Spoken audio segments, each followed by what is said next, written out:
All of the food we eat and much of the clothing we wear comes from plants and animals that are raised on farms. Farms are different in type, in size, and even in name.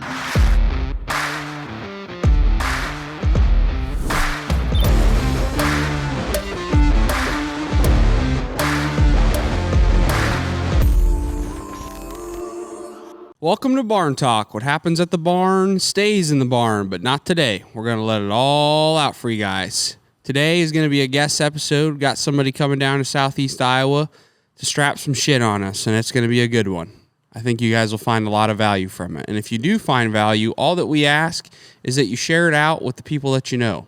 The more that you guys do that, the more this show grows, the more guests we can get on, the more episodes we can make. Another way that you can help out Barn Talk is you can leave a review on Spotify or Apple. And also on Spotify, if you're a Spotify listener, Spotify is really up their game. You can comment on Spotify now. You can watch clips on Spotify now. It's a really great place for us to hear from you guys. So feel free to just use all the features on Spotify and let us know what you think. But leaving a review gives our show a lot of credibility and, again, helps us get more guests to come onto the show. Last thing you can do to support us here at Barn Talk and our family farm is support our direct-to-consumer meat business, Farmer Grade, farmergrade.com. We're getting close to Christmas here. We're doing corporate gifts for companies. If you have a small business out there, or if you want to bulk order some boxes for your family or friends, we'd love to help you out in any way we can. And we're also going to have a big old Christmas sale here at the end of the year too. So be looking out for that. And you can always use code BARNTALK to save 10% off your next order. And you can always use more meat. Could always use more meat. You know, we like to say that, you know, we don't have a Patreon here at Barn Talk. We have a Metreon. You know, a lot of podcasts and a lot of creators out there, they like to get you to go to Patreon to help support their show so they can make the show better. Well, we don't have that, but what we do have is we got a meat business. And if you go and buy a box, you're paying the Metreon. And everything that we do, everything you guys do to help support the show, whether it's leaving a review, sharing it, or buying a box of meat, it all comes back to Barn Talk and helps us make this barn better, helps us upgrade our equipment, helps us maybe hire an HR lady to schedule guests. Whoa. Or I guess maybe I should say admin. We don't want HR in here yet, but we need an admin to help get us more guests and help us with our scheduling. Keep our shit straight. Yeah, because we're not always the best. But so what you're saying is help us. Help you. Yeah. By eating more bacon, eating more steaks. That's right. I mean, it's a circle of life. It's way better than a T-shirt that the stuff's gonna fall right off it, or a bumper sticker. Yeah. Why not some meat you can throw on the grill? I would like to get in the bumper sticker business, but that comes later. Farmer Grade, much better. So how are you doing? I'm recovering. A lot going on. We're dumping 2 sites of our hog buildings, and we just got done putting all the manure on. And yesterday, the wind in the Midwest, or at least here in Iowa, oh man, I just hate the wind. It just tore a gutter off my house. Yeah, the wind. I don't mind the cold all too much. I've kind of gotten used to it being an Iowan, but when the wind is blowing along with the cold, it's a nasty combo. Yeah, it is a nasty combo, and it ain't much better today. So we got all the heaters kicked on. We got some heaters with some propane tanks on. So we're trying to keep the heat into this barn as much as we possibly can. But I think our conversation will also really heat it up. Yeah, I'm really excited for this episode.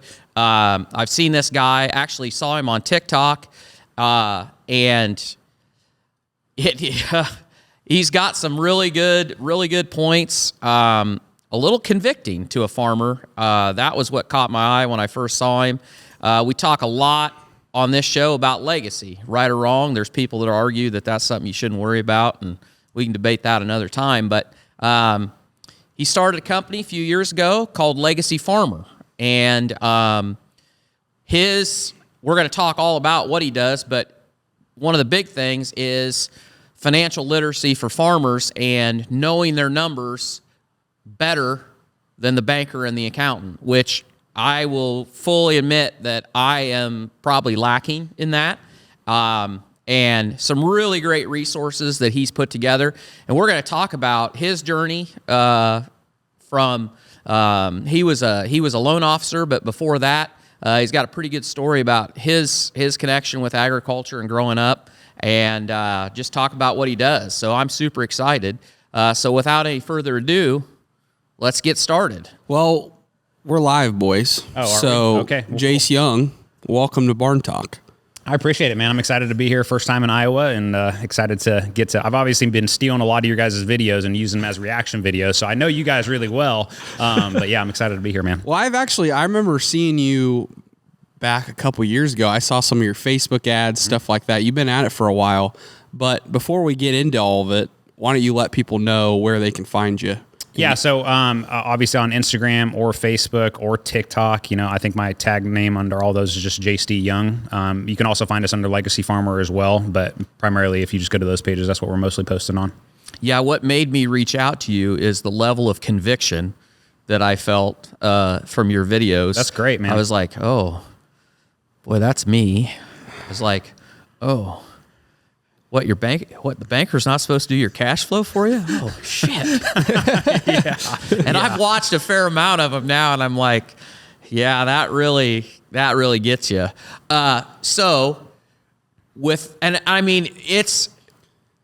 We talk a lot about legacy on here because a lot of people don't have the luxury of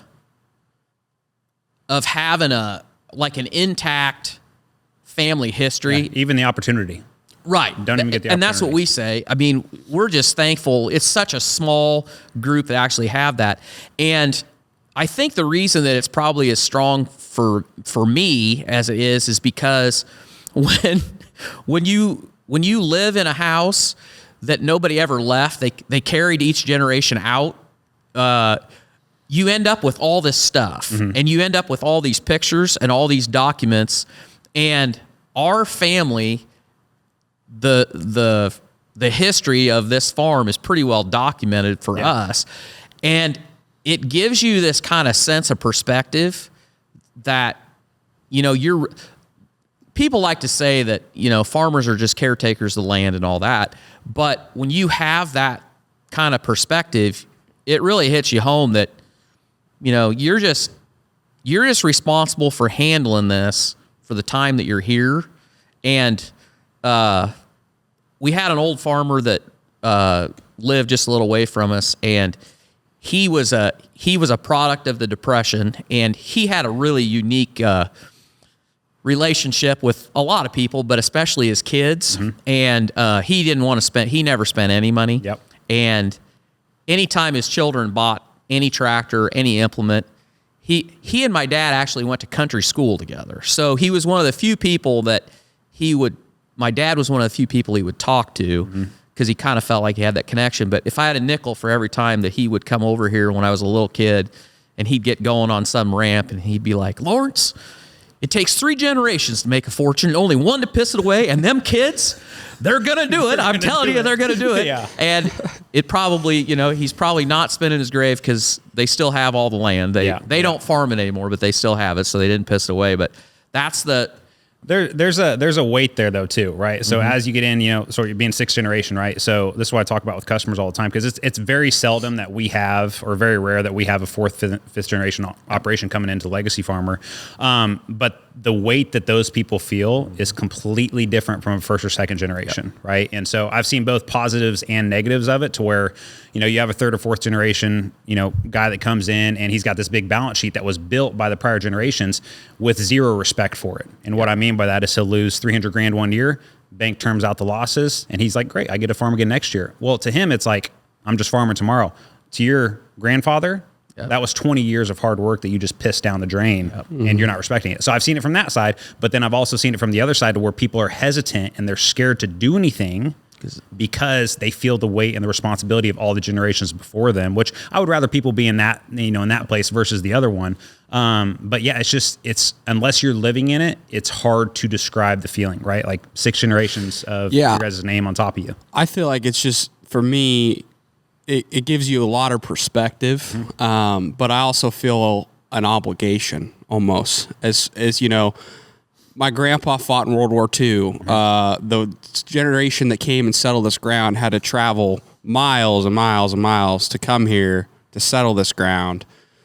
You know, you went through the hog crisis in the 90s. I mean, I just feel immense obligation that, like, here I am in the digital age. I'm the 6th generation. It's never been easier to reach people, build a business, whatever.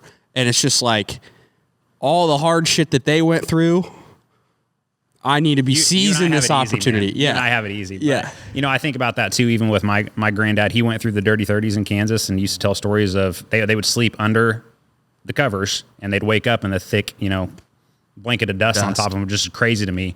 But then, you know, looking at the hardships they went through, he built, you know, started our family farm operation with nothing. My dad would tell me that, you know, his first financing he drove out to Denver and got a $15,000 handshake loan. And that's how Young Cattle Company started in Western Kansas, you know, and turned into what it was, which was 14,000 head feed yard, a few thousand acres of ground, a grain elevator facility and stuff like that. So, you know, and then he had 5 kids, all of them back involved in the farm and the operation because they felt, you know, same thing as you, is like, hey, this is what we do, that old school mindset and everything. But with my granddad and everything though, too, you know, he went through all these things, and now with Legacy Farmer and how it came to be, I feel that obligation as well. You know, yes, our family farm operation went under in 2005. And, you know, I saw that. I felt all that. I was with my parents still because I was in high school when they got to file Chapter 7, got kicked out of the house they raised their kids in for 30 years. And I saw family members move away. Didn't talk to some of them for 10 years that I grew up with. You know, I see all that. So now I even feel an obligation with Legacy Farmer because that story is the bedrock of why I do what I do. And it's my opportunity to try to get it out there and help people, but also to just educate people on ag and how good the people are, you know, in this industry and everything as well. Yeah. Well, I think that's a good hop off point. So how did you come to what was your why? First, what were you doing and what was your why that made you step in and start this? So like I said, my granddad started it back in the 50s, and then my dad was born in 59. My dad started riding pens when he was 5. Right. So and the feed yard went under when he was 45. So for 40 years, that entire feed yard, it sat a half mile away from our house. So we were a big basketball family. So we had a basketball court out back, but in the background though is the feed yard. Right. So it's just right there. My dad's life's work, all the bunk line, all the pins, you know, and just slowly building that thing over time. And ultimately, that was my childhood growing up. There were things that I absolutely hated about it, and, you know, some lessons that I learned along the way, especially when it comes to working with family. That's kind of how Legacy Farmer first started, which was talking about more of the operational side and dealing with family, because my dad and my granddad, they butt heads 24/7. And it wasn't just like, you know, it wasn't just light butting heads. It was F you, go to hell.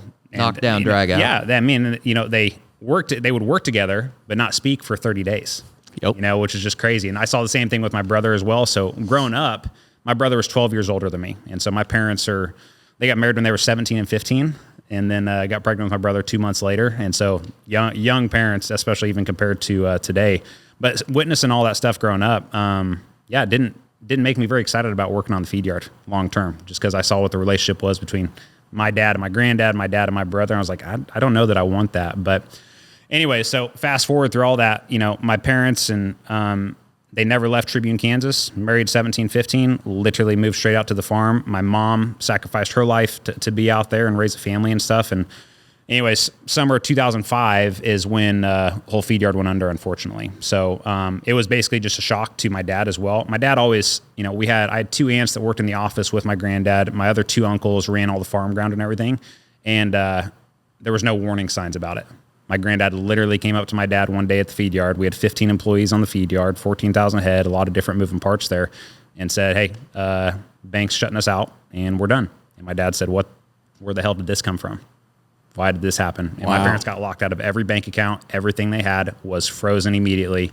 And, you know, so that was a very tough point for me, because I remember I was at open gym that night playing basketball, and I came home and my dad was just sitting there at our kitchen table, and we had this big back window, and out the back window, you could see the basketball court, but then the feed yard's in the distance. And he's just sitting there, and it's just like, he's there, but his soul is like dead inside. Mm-hmm. And that's when he told me and everything. And so, you know, that was my sophomore going into my junior year of high school. So, you know, I was there for, you know, the worst. People don't want to talk about it. My mom cried every night for a year. Mm-hmm. There was so much resentment, so much anger there across the board that I'm grateful that we went through it, because I feel like my maturity level jumped about 10 years going through that with them, because I was in high school, right? I was focused on girls or senior vehicle or something, just stupid stuff like that, and my dad called me and told me one time, because they couldn't get any cash out of their bank accounts. And he goes, we have $12,000 in a shoebox in the attic entrance in our closet. He goes, I'm just telling you that because that's the only money we have. And I need you to know where it's at in case I need you to get it.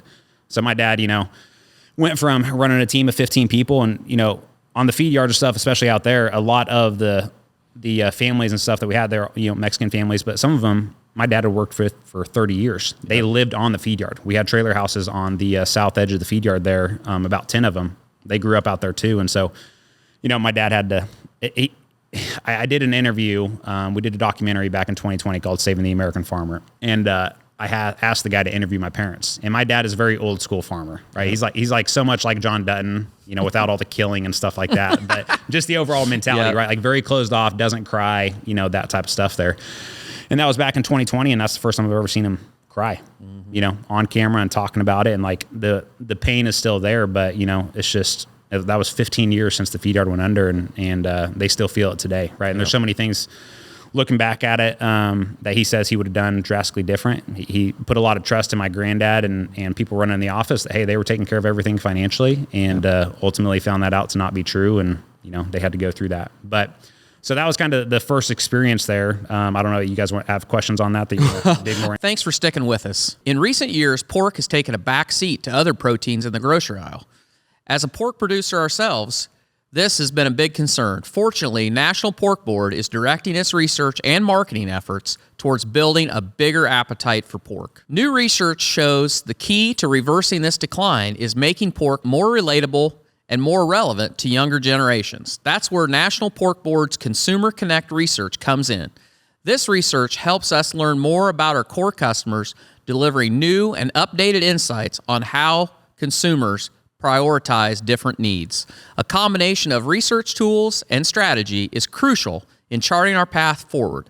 However, the most exciting aspect of this process is what's on the horizon in 2025 as National Pork Board translates all that research into action for the pork industry, safeguarding our long-term relationship with consumers. National Pork Board assembled a diverse marketing advisory group representing State Pork Association, board members, and pork producers. This group emphasizes the collective efforts to market more successfully. By strategically aligning the industry, we can achieve more, faster for pork producers.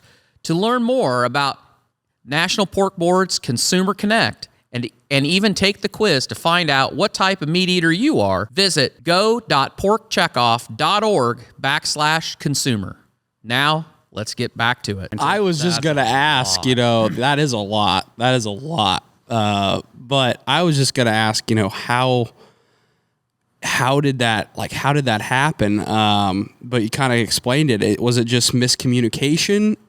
Nobody was on the same page. It's one of the biggest issues that we face today, right? My granddad, it was 2005, and he's trying to run an operation like it's 1975. Mm-hmm. Back then, my dad would tell me that price of cattle would maybe move 3 to 5 cents in a month. Obviously we see a lot more volatility than that today, but also expenses as well, right? It was a lot more fixed. You had more certainty in what your profitability was going to be, whereas that today, you have no idea. And so, we get to 2000s, internet age happens, and now all of a sudden we have global trading versus just local market trading. That volatility starts going a lot faster, and there's a lot more moves there. My granddad fed all of his own cattle. So even back in 2005, we had a $6 million operating line that he would buy cattle with, which I can't even imagine the size of operating line it would take today. It'd easily be 2 or 3 times that, maybe even more than that. But anyways, 2004 or 2003, he lost a ton of money on some cattle, and then they started to jump on the board, and he was trading contracts, try to get it back. Anyways, ended up losing about $2 million. That was it. Yep. But I remember there's pictures of my aunts drawing out cattle charts on a chalkboard in his office. Like that is what they were looking at back then. So I say that because the game changed entirely and he just wasn't keeping up with it and wasn't ready for it, which is, the story is age, as old as time, because we see the same thing happening today too. And he thought he would fix it. He thought the cycle would come around. Yeah, and he also believed that there's no use, Lawrence Swiss, my dad, would have been similar, because he never talked about money, because his viewpoint of everything was, if you can't do anything about it, there's no use talking about it. Yeah. And so it was his responsibility to make the money. And if you weren't making money, he wasn't going to trouble anybody else. He wasn't going to talk about it, because, well, what are you going to do about it? Yeah. So, communication is terrible. And the thing is, though, too, like with these cattle guys, I had so many customers. I worked as a banker too for 6 years, so I saw the financial side, which is a very important part of the story for me to really be able to look in and see why they lost everything. But I also worked at 2 banks, though, that my granddad actually applied to try to save the farm. So I got to see in the weeds details around exactly what happened there, as I was looking back over old records and stuff. But these cattle guys, man, they just have this mentality of like, if I'm a cattleman, I feed cattle. Yep. I don't care if I lose $1 million one year, I'm still buying cattle next year. So even though, let's say the bank would have said, Vaughn, we're going to give you 1 more year, guarantee he would have done the exact same thing, because they're so attached to that identity. They'd rather die than not be doing that, and even my granddad passed away in 2015. And so from 2005 to 2015, he's in his 80s and going into his 90s and stuff. I walk into his house every now and then. Guy still just has auctions up on the TV. Like he's that old school, where there's literally a picture of a cow head on the wall and he's just watching auctions all day long. Yep. Like it's just that guy. You're right. That's their identity. I bet that was nice to kind of get some closure, though, of seeing the past records and all that, of just see kind of how it all went down. Because there was all these rumors, right? I mean, when that happens, you got an operation that size. There's 5 different families involved, and even the grain elevator that we had too. Like my granddad owed a ton of local farmers money. So like our family going under, we had one of the biggest operations in the county. It impacted a lot of people there. But yeah, looking back at that and being able to see the story and what really happened, it just changed my perspective. But it also led me into, I tell people I was a bad banker. And they're like, oh, well, what, you do not know numbers? No, I know numbers very well. I was a bad banker because when I would work with my customers sitting across the table from me, you start to see the problems, and I couldn't look at them as just, John and Jill. I looked at them as like my parents sitting across there. Like the decisions they were making, I'm like, you need to understand the level of risk you're taking and the weight of responsibility that you are taking on here by making this decision. And so I always, butted heads with my bosses in the banks and stuff like that as well, because yes, it was my job to watch out for the interests of the bank and protect that. But man, all right, like I'm here to serve people as well and try to do what's right by people. And, we have customers that are making decisions on the ground that's been in their family 150 years. There's a lot that goes with that. I think that, and I think it's still this way today, with an awful lot of guys, especially young farmers, I think, because I was that way. People have this perception that the banker, and I'm not going to dig on bankers because most of them. We can make that clear. It's okay. I get plenty of hate messages. It's okay. But you have, like when I started, when I decided I was going to go out on my own, I bought a 120 sow farrow to finish operation from a neighbor of ours that was moving. And I knew everything I needed to know about raising pigs. Yep. I did not know shit about financials. Yep. I couldn't make a balance sheet. I was 20. I think I was 20 years old. And part of the reason is my parents, my dad worked, my mom did the books. And you were with Grandpa working. And I was working, and nobody knew. And my dad was the mentality, and so many of that generation were, that if you just outworked everybody else, the rest of it take care of itself. More work, and it was more money. Like a good story was when they remodeled the house that we live in. I asked my dad, because he built our first confinement buildings just after they had redone that house and moved up there. And I asked him, did you do a mortgage on that or whatever? And he said, no, I just, I bought all the gilts that I could have room for, and I just started breeding them.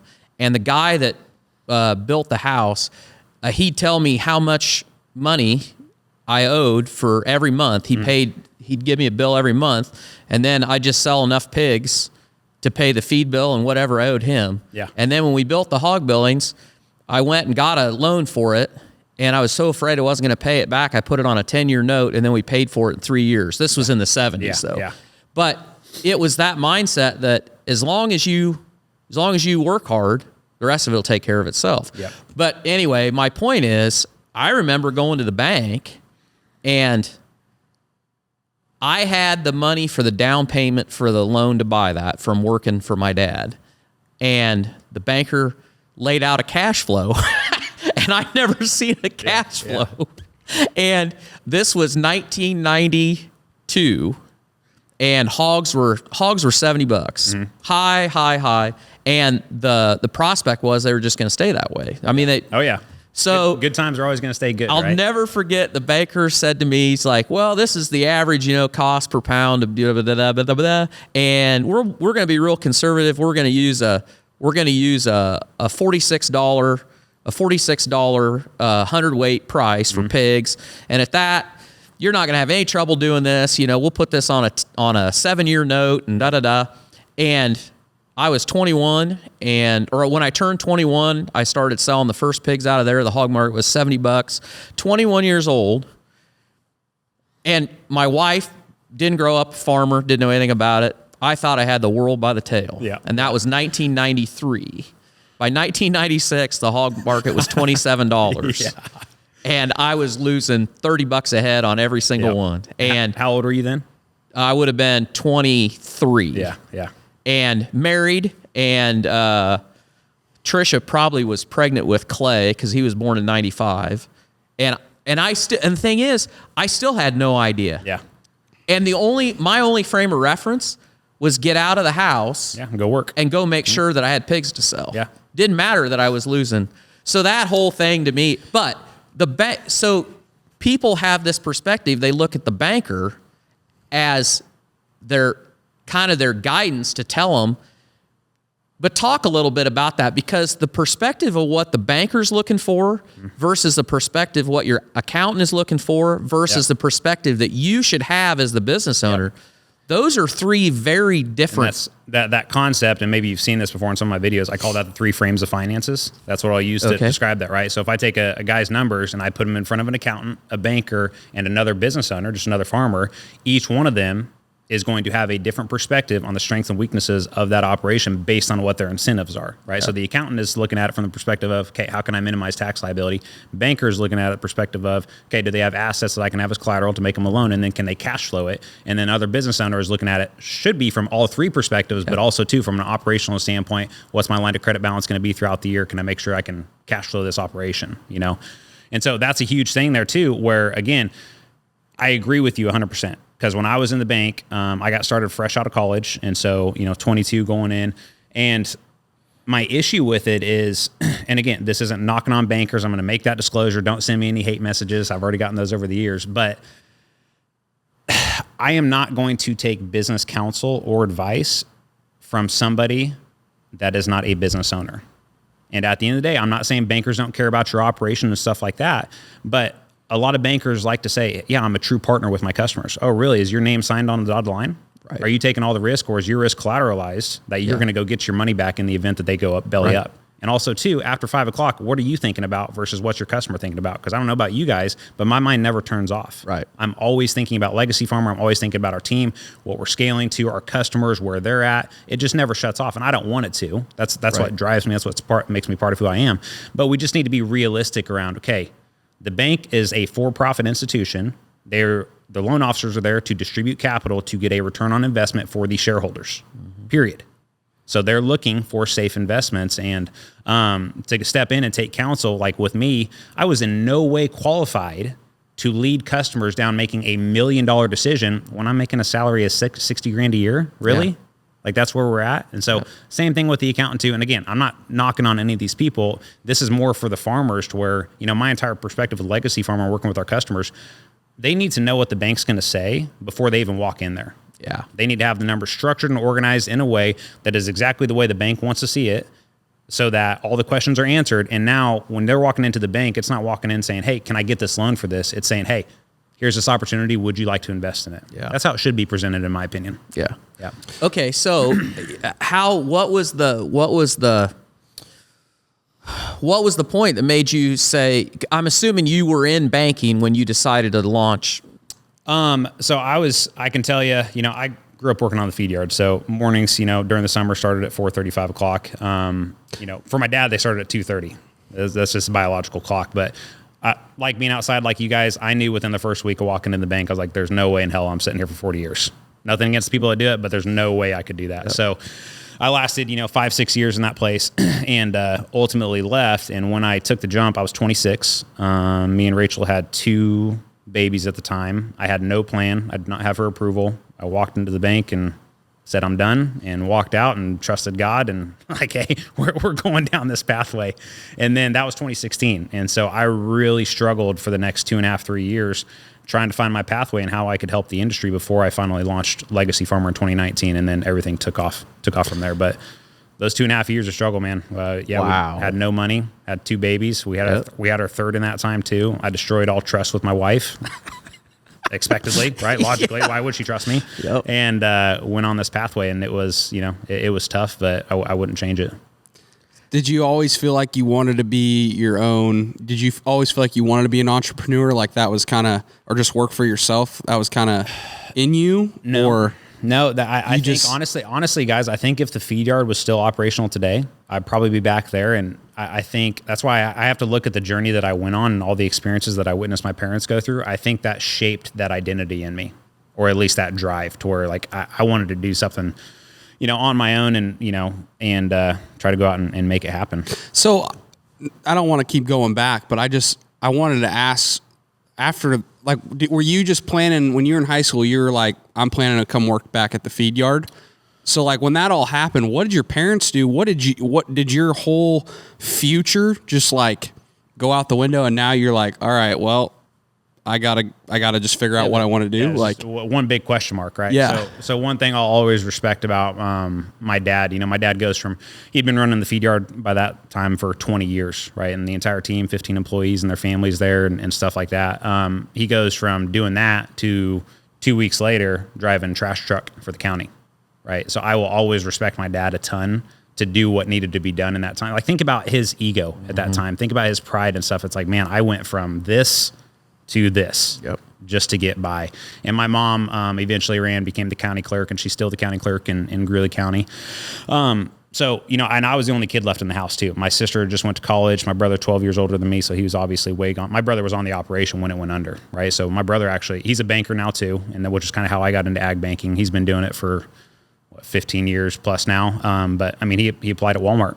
I remember in Garden City, Kansas at the time. So, you just do what you have to do. I'm not saying those jobs are bad or anything. They need to be done. But it's just from going from this place of like, hey, I'm going to be third generation, taking over a $10 million plus operation and being able to carry on the family legacy to that. Yep. It just shifts you internally, I would say. So your brother got into banking, and that was kind of the thing that you were like, well, I'm going to try it out too. It makes sense, right? Like it just worked out and went to college and wasted 4 years of my life there. I don't know if you guys agree with that, but definitely wasn't productive. And worked my first bank I worked at. I worked at a bank in college, and then worked at one in Goodland, Kansas. That was my first like ag loan officer type position there. Yeah. Nice. So for people that don't know what Legacy Farmer is, explain it. Yeah. So when I first started the company, and again, we launched January 2019. That's when I launched the first Facebook ad. And it started out actually, so 2016 through 2018, I did quite a few different things. So I got into crop insurance for a little bit. Then I got into, I became a financial advisor. I was just always trying to figure out how can I help people out financially, right? And I've always had a big interest on money. I know you guys had a podcast recently on Bitcoin. I'm a huge advocate for Bitcoin, and it's just ironic that today that we're speaking that it breaks $100,000 and everything like that. Not because it's just because I do my research on that type of stuff, and I try to look at things. I'm always questioning the bigger picture, right? Yep. So, but anyways, so 2016, I went and got into crop insurance. I also got my Series 6 and 63 license to become a financial advisor, and going through that, I had that license for 2 weeks. The reason is because You go out and, the people I was working with at the time, it was like, a rite of passage to pass these tests and get these licenses. And these tests are supposed to take 3 months to get them approved. But anyways, once you have those licenses, now you can sell stocks, bonds, all those things. So I go through and I take those tests and I passed them in 2 weeks. I'm not saying I'm smart. I'm saying that they were that easy. Yep. You can remember stuff. That's it. That was a huge red flag for me. Reason is because, okay, cool. So I go study. I passed 2 tests. Now all of a sudden I'm qualified to go manage somebody's multi-million-dollar investment portfolio. Yep. Like that's a red flag for me. Yep. Huge red flag. So I continued on the journey from there and eventually found whole life insurance. And so Legacy Farmer actually started from me wanting to do whole life insurance policies. Yep. And I know you guys have had Mary Jo Ehrman and stuff like that on here. So I'm also licensed with One America, and I've met her one time, I believe, but it was several years ago. She probably wouldn't even remember. But anyways, that whole type of strategy, I loved it. I'm all about putting power back into the hands of us, right? Yep. The individuals and stuff like that. And so when I first started Legacy Farmer, I had been doing insurance policies for about a year up to that point and decided, hey, I'm going to help out farmers with this. But my problem with it, though, is I had tons of applications and stuff coming in.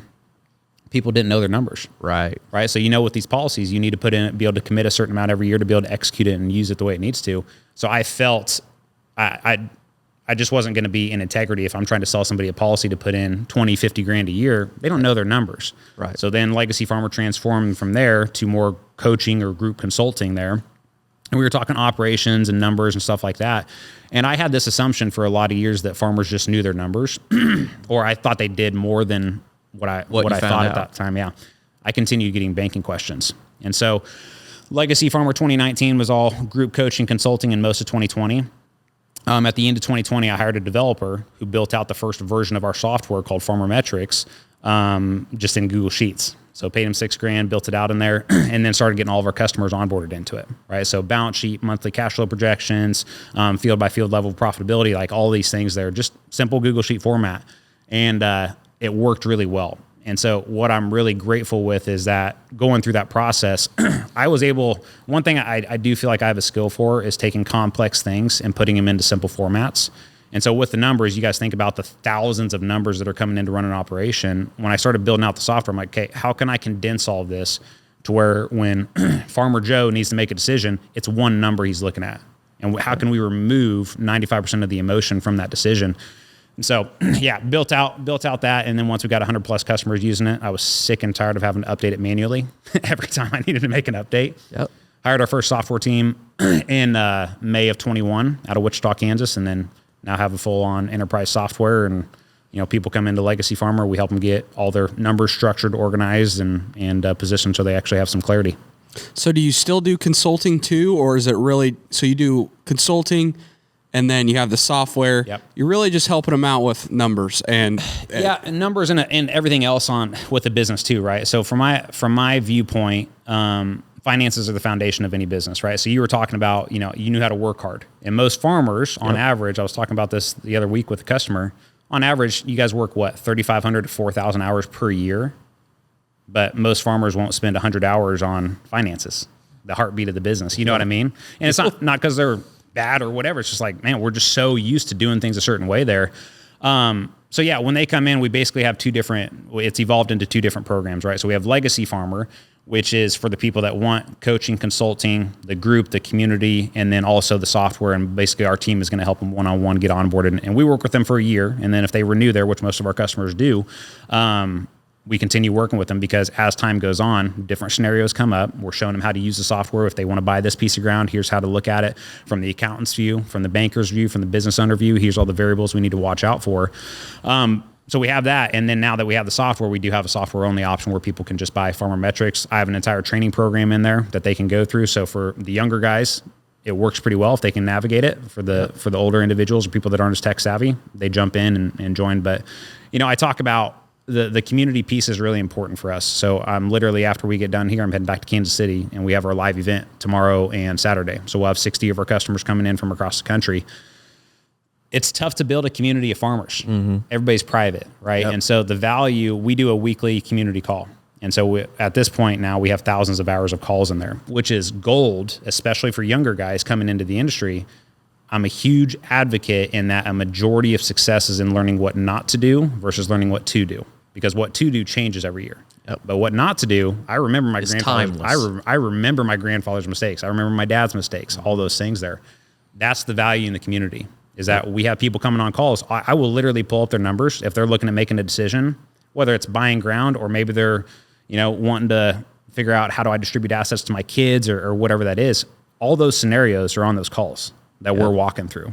And so for somebody younger, and even in farming too, 30s and 40s, like that's gold. Yep. As far as, man, how can we take a 26-year-old and give him the wisdom of a 46-year-old at his age? Yep. You know what I mean? And so that's what's a lot of people have been shocked that we've been able to do that. The only reason we have been is because our customers are spread all over the country, right? It's very seldom that we have somebody that's living within 20 miles of the other person, so they're willing to share that. They want to share that and to help the next guy out. Yeah. And the thing is about just like the farm community, I think you're right. It's really hard to build a community of farmers. I mean, we're trying our best to do it, but there's not really a thought leader in agriculture. You have the advocates, what we try to do, promote ag in a positive light, but it's not like you have somebody really out here playing out scenarios like that and posting content about it. You know what I mean? Yeah, for sure. Where there's the business guys and the entrepreneur guys, they're talking about the sales call, or when you get to $100 million, this is what you should do, or $0 to $1 million. This is how you should build your business. So that's really cool that you've built something like that, because the only information or the only resource you can really use is talking to farmers in your community, really. I mean, but... And they're not going to disclose everything either. Right. They're not going to say, well, yeah, let me show you how I adjusted my balance sheet to solve this problem. But when you got a community of farmers all over, they're probably more willing to be like, well, I'm farming in Oklahoma, you're in Iowa. I could probably give you a few pointers on this situation for you, because you're not in my territory. Yep. So yeah, and that's exactly what happens. And that's what'll happen in the room tomorrow there as well, to where, we're calling it, it's our annual planning event, right? So we're setting business targets for next year. It's not going to be a business discussion. We're going to get some points out of that, but it's going to be a place for these people to go and talk about all the tough things and challenges they're going through that they can't talk about back at home. Mm-hmm. Whether that's personal challenges, dealing with family, whatever that is, we're going to cover all of that on day one tomorrow. And that's the type of space that these people really need. Because otherwise, that shit bottles up and it typically explodes at the worst possible place at the worst possible time. So that's what happens. You're giving me the look there where you... Because he knows. He knows. But also, too, you said it before we started. I can tell the conviction in your videos. Like, Torque, my conviction is built off of hearing this so many times. Yeah. So we've had over 300 customers in Legacy Farmer. We've talked to over 2,000 across the country. Yep. And it changes your perspective when, one, you have customers on the phone that are talking to you about suicide.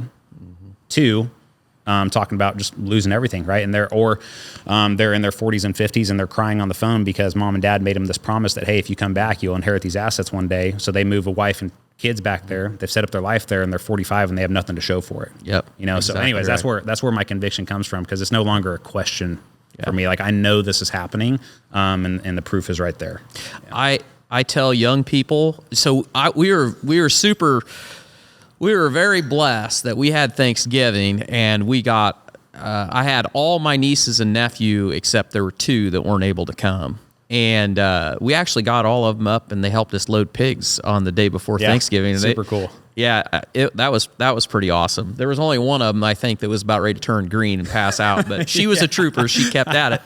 But I tell them, like, wisdom is a really fancy word for one, winning the lottery, that you lived long enough that you have a long list of mistakes to reference of what not to do. Yeah.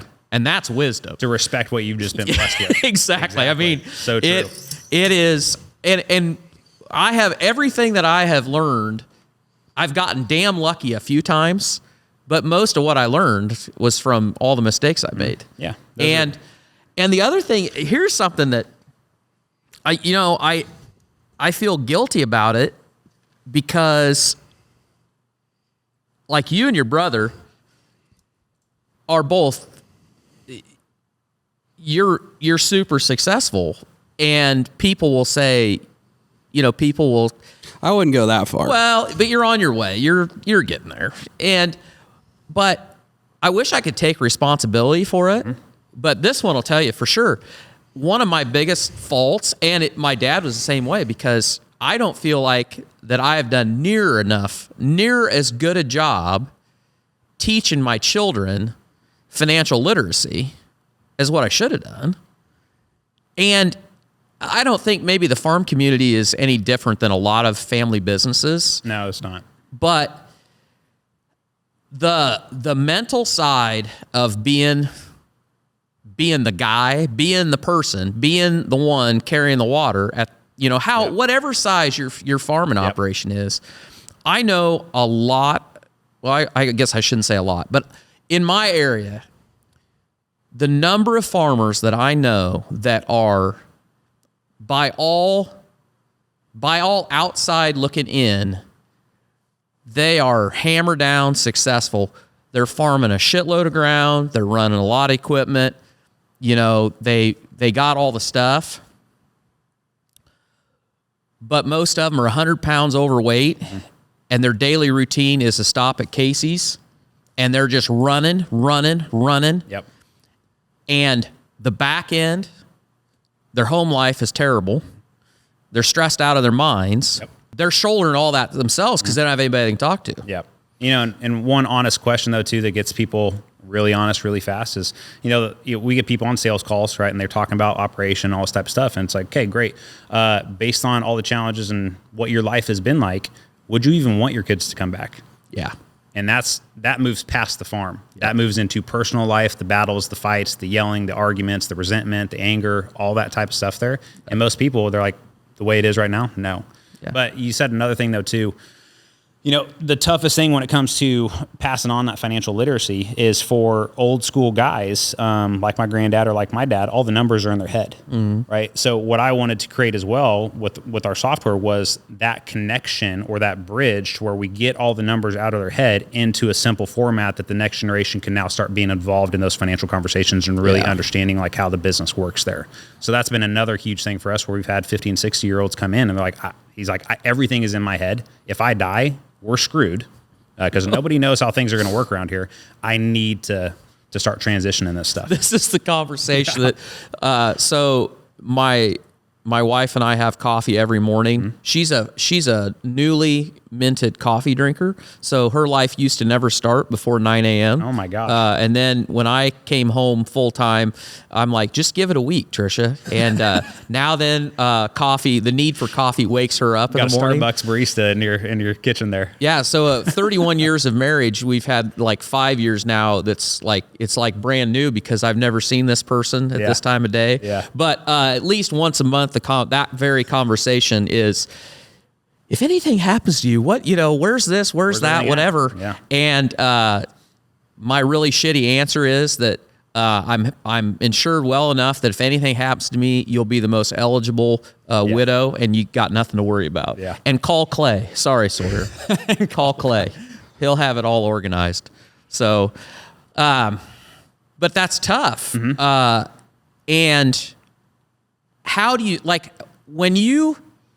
so what's the motivator for somebody that calls you? Or how do you see your business coming to you? Well, yeah. So we're running ads and everything, but I was at a conference last year and they had 6 businesses setting up there. And this was basically a startup, a conference that I was at, and I had 6 people speaking before me. I was on this panel and I was the last person to go. And all of them, the question was, how are you going to separate out your business in a world of, constant competition and people, doing this? And it was the typical, answer for all of them. Oh, we're going to try to save them, X dollars per acre, blah, blah, blah, blah, blah. And I got to the mic and there's all these people in the room. And I said, well, pardon my language, guys, but I'm going to talk about the real shit and the real problems that people are actually dealing with. Because very few people are willing to talk about the pain at the level that people are actually dealing with and do it in a public format. And that's why I've had bankers message me pissed off about what I was saying, or just other people message me. Sorry guys. But and so that is, it took me a long time to get to that, because I was, even the way I'm speaking now and stuff like this, man, I was not this guy when I left the bank. I was reserved. I was an introvert. Like, it was a process over 3 years of getting me to have the courage to open my mouth and speak a message there, and then be able to take all the pushback on it. But if 50% of your people aren't talking shit on your message, then your message isn't strong enough. You got to stand for something nowadays. Something, yeah. Nobody likes vanilla. Yeah. No, 100%. And that's where, if you guys look at my Facebook ads and everything, my customers talk to me about this all the time. There's all these shit talkers on there. Right? Oh my God, just blasting me. Yeah. And I've never heard Justin Timberlake of farming, but some guy called me Justin Timberlake. I just lost it. Like, are you freaking kidding me, dude? Oh my gosh. You need to make a t-shirt. Yeah, I know we should. But, and I tell my customers, I'm like, hey, out of 100% of the people that see my ad, 50% of them are going to just talk crap, right? I said, but 50% of them are also going to kind of agree with the message or at least ponder it. And I said, 20% of them are going to click on it. And then out of those, maybe 10% becomes customers, and that's you. And I said, out of every one of my customers, I said, have any of you ever wasted time commenting on my ads? They're like, no, not once. Exactly. That's exactly right. The price to pay. You got to go through that to get to the people you need to serve. That friction, those people. Here's the dirty little secret, and I don't care because we talk about it a lot, but I love the haters. Like, if you're building a business and you're using social media in any way to do it, if somebody truly doesn't like what you're doing, the best thing they could do is not say anything. Yep. But they can't help themselves, and we get so much interaction and so much good conversation from some of the worst comments. I mean, it's like they're just driving engagement. Exactly, right. So that's what I was gonna say. Jokes on them. They're decreasing my ad costs. Your watch time. You're increasing the watch time of this video, and you're commenting. You're doing the algorithm just fine for us. On them. Yeah. The best comment that I've ever gotten was actually, I think it was actually a Facebook comment. Some person said, "Your videos make me so mad that I just can't stop watching." I was like, thank you. Your response is, read that again. Yeah. That is perfect. Thank you. We appreciate it. So, what was your journey into social media? Like, what made you? Obviously, you started, and that was kind of the time where Facebook ads was really kind of working. But then, like, I totally found you through TikTok, and like, I started out, because I saw a clip that you had taken something we'd used, but loved the comments, and it's really you give some great insight, some great value. So what was that journey like? The progression of when you started using social media? Yeah. So what's going back to 2018, for example. So I'm still in the life insurance journey at that time, and my wife and I had an opportunity to basically go down to southern Utah, and I had some guys that offered for us to come down there. They were going to provide leads, and I was going to continue doing whole life insurance, but not specifically for farmers or anything. Anyways, that whole thing fell apart, and that was probably the darkest time of my life. I did not have any money. I was broke as shit. Wife and family, marriage, everything was falling apart. We had 3 babies at the time. I packed up and moved my family 14 hours from home. It was a huge move for us. And basically got out there, and it seems like one long vacation because it lasted about 8 months. And they said, yeah, we're not going to do this anymore. Good luck. And so we pack up. And I talk about that because I had to go through that level of pain, because it was like on that drive back, if you haven't ever driven through Utah or Colorado, man, it's just beautiful. Like it's impossible for me to not be connected to God in that journey because of all the creation and stuff there that you see. But it's like, I was trying to just questioning, like, why is this happening? Like, how much longer can I really put up with this? Because it's been 2.5 years at that point. I still hadn't got any traction and stuff. And the biggest lesson I'll ever learn in my life was on that drive. And it was that nobody's coming to save you. Like, nobody's coming to save you. And so up to that point, talking about social media, I was hesitant, right? I would hold the phone out in front of me, but you're like shaking, right? You're nervous about it. Like, you're worried about what people are thinking about you. And it was like at that point, I shed everything, all that weight, all that stuff. And I actually stopped at my parents' house in Tribune that night just because it was on the road back to Hayes. And, I said, you know what? I'm going to get up in the morning and I'm going to drive out to the feed yard, which is about 15 miles north of Tribune. And I recorded the first video for Legacy Farmer. And it was the most natural, free-flowing, video I had ever made. There was no nervousness. I was in my environment. I was right by, certain alleys and stuff where I grew up as a kid, and just talking in the feed yards in the background, but it's all deserted and stuff like that. And 2 weeks later, I launched that video, and everything goes from there. It's just crazy on the divine timing of that, because I was so tired. I was to the point where I was like, yeah, I'm just going to go back to the bank. just go get a job. I'm tired of struggling. I'm tired of putting everybody through this. And then everything took off from there.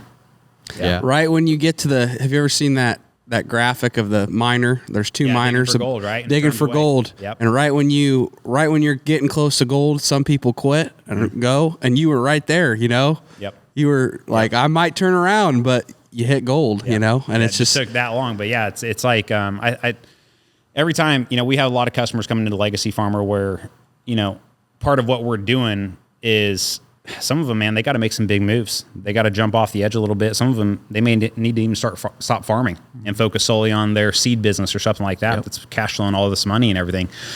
And I always talk about whenever you jump off a cliff, every single time, and this happens at different levels of growth in business too. Whenever you jump off and you start down this new journey, you're going to go through a darkness or valley first. Like in that 2.5 years for me, that was me earning my stripes, with God to a point where it's like, okay, now you finally made it. Now I'm going to make things start happening for you. And that's where I talk about looking at the sequence of events in my life that led us to starting Legacy Farmer and the perfect timing across all of them. Like it's inarguable to me that, God had planned this for me and hey, this is what I'm here to do. And I need to honor that and try to move forward with it.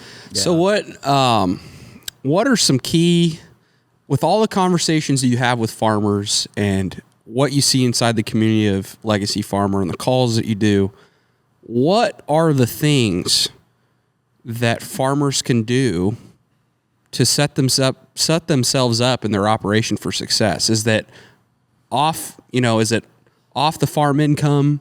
Can they run their acres more efficiently? Succession. There's so many factors, but what are you seeing from the people that you work with, how they're making things work? Yeah. You want to know what it takes to be the top 1% of farmers in the country? Yes. Yeah. I'd love to. have a structured and organized balance sheet, monthly cash flow projection, literally that simple. With our customers too. And this again, isn't a question for me. Our customers are bank's grade A customers. Period. They are, once they come in and they get their stuff structured and organized, they're going to be in the top 1% of customers in that bank, which gives our customers the ability to negotiate interest rates, terms, anything like that, which, I don't know if you guys have an operating line right now, but the average rates the past 2 years, as you guys know, has been 9.5% to 10.5% for a lot of people. Yep. Our customers have been getting 6.5% to 7.5% because their banker knows that is a top tier customer that is structured and organized. That customer can go anywhere. Export their PDF, send it to any bank down the street. That bank will love to have them. And so it's shocking to me. We'll talk about additional sources of income too, but it's shocking to me that that's literally all it takes to separate yourself with every bank and with every other farmer and rancher. So you're saying if you're more organized, oh my God, bank will eat it up. Oh yeah. Because think about it. They are an investor. Mm-hmm. If I asked you guys to invest in Legacy Farmer and I brought in a half-assed balance sheet and cash flow just written on a piece of paper and gave it to you, what would you say? Absolutely not. No. Why would I give you my money for that? Right. So I talk about how packaging and presentation matters. And, I want our customers to look like professionals and look good, and everything is structured and built out in the exact way the bank wants it to be. So it gives our customers the leverage there. Right. And this isn't about taking power away from it kind of is. I'm more focused on building a really good relationship between them built on trust and transparency, because your banker is really going to matter in the bad years. And I think 2025 is going to be a year of reckoning for a lot of these farmers and ranchers, because they made decisions back in 21 and 22 with low interest rates and greed, and banks were shelling out money. Yep. I think it's a problem on both sides of the board there. Farmers get greedy, but banks get really greedy as well. Mm-hmm. And people make commitments that they're not prepared for. And I think if prices stay where they're at, people will be able to restructure this year. 2025, though, I think you're going to see a lot of operations going under because they're just not ready. So, but yeah, that's kind of it from a financial standpoint. From an additional source of income, all the big operations that we work with, every single one of them at one point in time spent time building up an additional business that ran alongside the farm operation that has gotten them through the bad years. And those customers right now are sitting on so much cash and so much leverage and equity that they are just waiting. Yep. They're waiting for markets to drop. They're waiting for these opportunities, because everybody, especially when it comes to buying ground, right? You guys have a piece of ground pops up over here. You're going to have a bunch of people jumping on it. A lot of them are going to be jumping on it because they tell themselves a story that, oh, it's perfect. It's a perfect location. It's never going to pop up again. I got to jump on this now. And, but they're doing that all out of emotion, right? With our customers, I told everybody even last year, I'm like, guys, just wait. Take your profits, capitalize on grain prices from 21 to 22, pay your taxes, and do everything strategically. When you have your numbers to get put together as well, just so you know, our customers save tens of thousands, some of them hundreds of thousands of dollars a year in taxes, just because Now they're having conversations with their accountant starting in October, not December 15th. Yeah. So just, again, it's going to help you across the board there. But again, those big customers though, that are worth 10 million plus or 20 million plus, every single one of them has another business that runs alongside. That's a service-based business that just spits out cash flow every year. Yep. That's amazing. Well, we always talk about, when we get dreaming in the driving down the countryside and we look at that piece of ground or that piece of ground, you're right. It is emotional. The idea of farming more ground, it's what we love to do. We enjoy it, growing the operation. It's exciting, but you run the cash flow on grain farming. Mm-hmm. And it's not that good. It's really not that good. And it's not getting better. I spoke at a young farmers convention thing in Montana. This is back in like 2019. And anyway, so I had all these young farmers there. They were just graduating from college. And we did a side session. So I had my own room. And I asked them in there, I said, how many of you guys want to own ground one day? And all of them raised their hand. I said, how many of you guys, what do you think the probability is that you'll pay off that ground one day?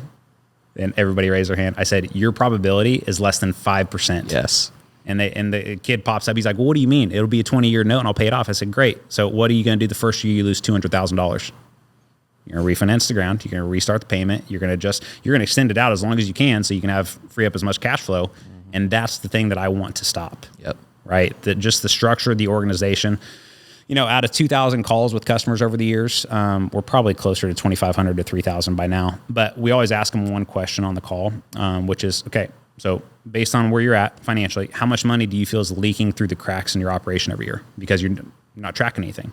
It's always minimum $100,000. Yeah. Minimum $100,000. Yep. So, yeah, you start to plug those leaks and everything like that. One thing that we've noticed is it just changes everything about how you operate as a business owner. And we're trying to transform how those people think, right? I wanted our software to essentially be a pattern interrupt where you see a piece of ground pop up. First thing coming to a guy's mind is, okay, checking my numbers. Let me call my banker and Yeah. see if I can buy this piece of ground. Yeah. And then they're waiting a week back. I wanted it to be a pattern interrupt where it's like, okay, remove all the emotions. I'm going to go back and check my numbers. I'm not going to rely on my accountant or my banker to tell me what's best for my business or whether or not I can afford this. I'm going to go check these things out and everything too. So even with Legacy Farmer, do I want people to use our software long term? Of course I do. But do I want them to have to rely on me or my team to educate them all the time? No. I want to give them the education, the knowledge, and the power to where at one point they don't need me anymore. Right. You know what I mean? So just to go off that again, you said the successful operation's got a business running side by side with their operation. What about the operation itself? Do you see a lot of the successful farmers out there? Are they running cattle? Do they got feedlots? Are they hog guys? Are they strictly grain farmers? Is it across the board? Yeah. There's one slogan we could probably have for Legacy Farmer. it was a customer brought it up. He's like, Legacy Farmer, we get you to sell your cows. The reason is, so when people come in, most of them, they have a farm operation, cattle, maybe they have a side business, but we're breaking out each business to where it has its own balance sheet, its own cash flow. For the first time, these customers are seeing very clearly on, hey, this is where I'm wasting time, energy, and money. This is where I'm making money.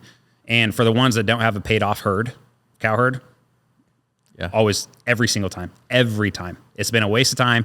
Think about cattle, right? We never went on vacations as a kid. Now my dad, he loves to travel. He never traveled when I was younger because the cows always have to be taken care of. Yep. And so when you go and you start, kind of laying these things out, for a lot of people, it's like getting out of cattle altogether. That's funny because there was a guy that we sold some hog buildings to, and he was actually getting out of the cows, and basically because his son had come into the operation and he did the numbers.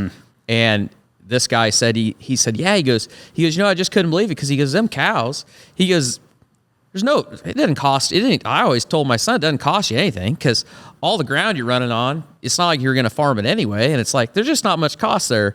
He goes, till you realize that the only reason you own that extra tractor is because you got to do this. And the only reason you own a baler and the only reason you own this. And he goes, then you start going down the list of all the equipment that you have that you wouldn't have to have, or all the stuff that you're pawning off of the operation. And he said, then, all the money that you get tied up that you're paying interest over here because it's sitting in these cows. He's like, he goes, it's actually, he goes, It's actually kind of enjoyable now that I actually have money to do stuff since I got rid of those cows. And Anyway, I thought that was pretty good.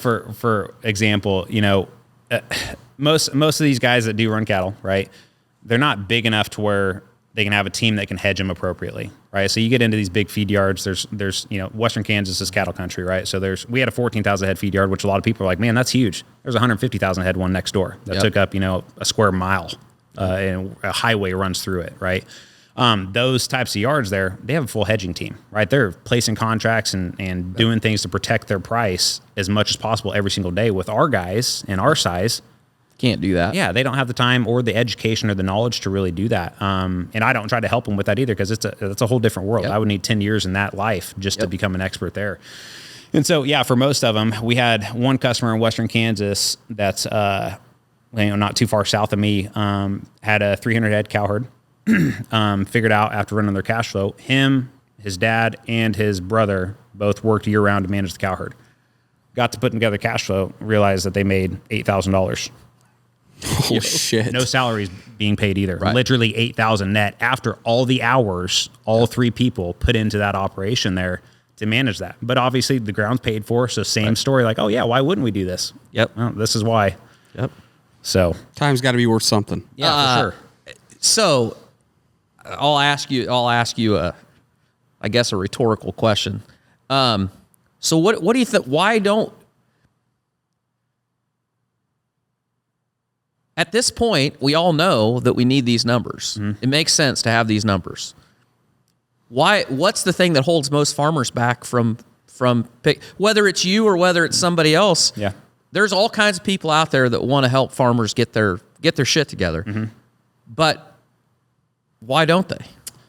So most of the truth of this is that grown men hate being exposed.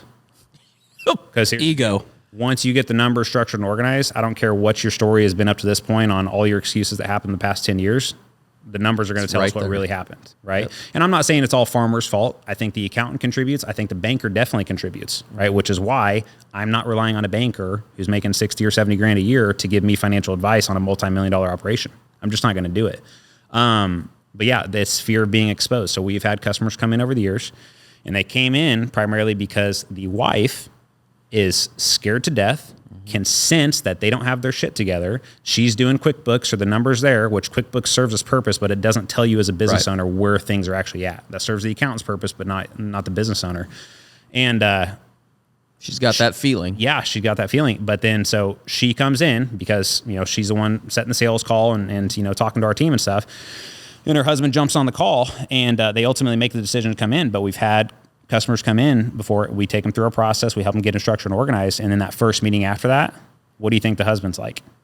Doesn't want to talk about it. He just shuts down. Yeah, because everything's been exposed. Yep. And so that's the thing is like, we've had people talk to us about getting our software to banks and stuff like that and having banks distribute it for us or even having banks license it, for example. And I'm like, the problem with this, though, is that the person has to choose this. Mm-hmm. You can't just try to throw it on a bunch of people. They have to recognize and get to a deep enough level of pain in their life, whether that's finances, marriage, or a mixture of both, and finally make the choice for themselves. Yep. You know what I mean? So that's why we really respect the process of bringing in customers. We're not trying to just sell. Most of our customers, they've already been following for 6 months or a year, right? So they've heard me say this multiple times there. To answer your question, number one thing is fear of being exposed. Yeah, they got to find the pain. Mm-hmm. And I'll tell you what, I've got a great example of why it doesn't work. So I'm in the farm credit system, and a few years ago, I've always told them clear back. So when I was selling, we would get these young kids building these barns, and they could really benefit from some financial literacy. Mm-hmm. And I was always telling them, you guys need to push that more. Well, they actually bit the bullet. FCS America bit the bullet, and they were offering a really good financial software. Yep. Maybe a little too complex, but they actually spent the money. In every office, they had somebody working there that would help you. And guess what? They did it for They did it for 2 years and they quit. And you know why they quit? Because people weren't choosing it. Nobody was using it. And the reason nobody was using it is because the pain wasn't there. And I just thought it's very telling, because if you're not like the person, that farmer, until he gets the point that it's like right there in your face. The problem is it's a slow bleed. It's not always hits an artery, so they don't know that there's pain yet. Right. Yeah. Well, and that's where I talk about too, the banks, on that side of things. It causes problems when you have a farmer that loses money, and they do this consistently year after year, and the bank just restructure and restructure and restructure and restructure.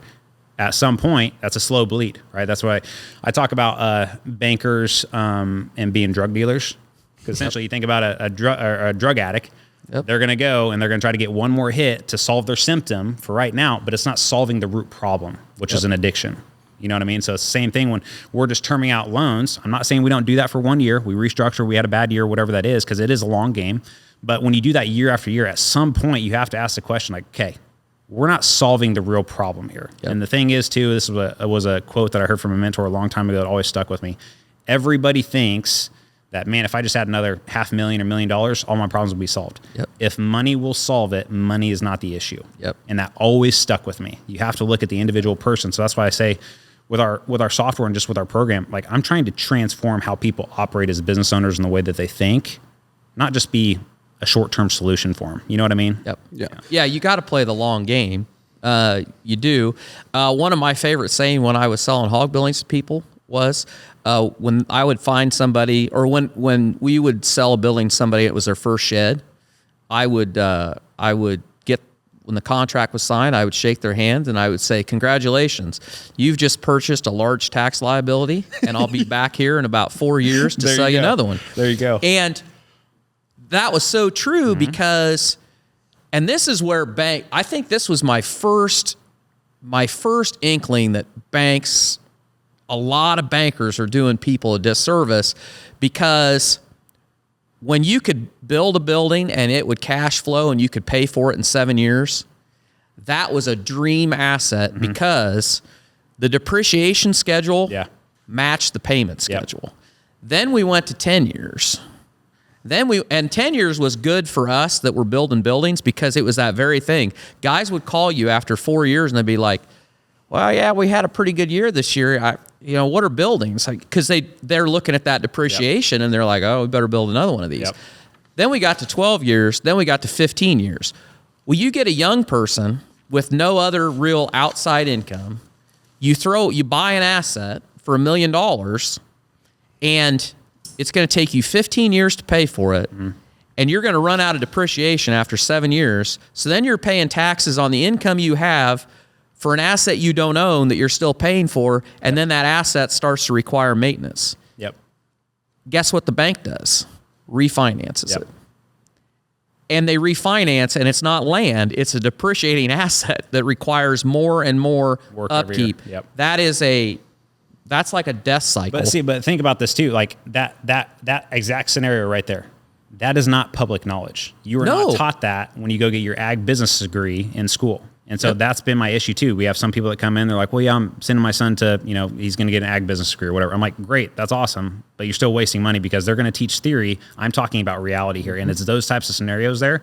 They're not public knowledge. And it's not because people are dumb. No. It's because they don't have access to the information there. You don't know that's going to happen until you're in that position and you go, well, why in the hell didn't somebody tell me this? Exactly. Yeah. Well, but and the other thing here too, and especially when it comes to working with bankers or accountants, you need somebody that can see the global picture, right? And that's why I talk about the 3 frames of finances. They need to understand how it's going to impact from multiple different areas here when you're making these big decisions. Because there's no small decision in farming anymore. I mean, just like that, $1 million. Yep. $1 million ain't nothing anymore. When I first got started in the bank, a brand new combine was $350. What are they today? $1 million. You're buying both heads. $1 million freaking dollars for a freaking combine. Are you kidding me? Like just crazy. So the size of the numbers and the size of the risk that people are playing with today, they're literally playing. It's like they're gambling. Yeah. It's just their own casino. And not having the clarity or the confidence, and they're just shooting from the hip. Yeah, it'll be a disaster there.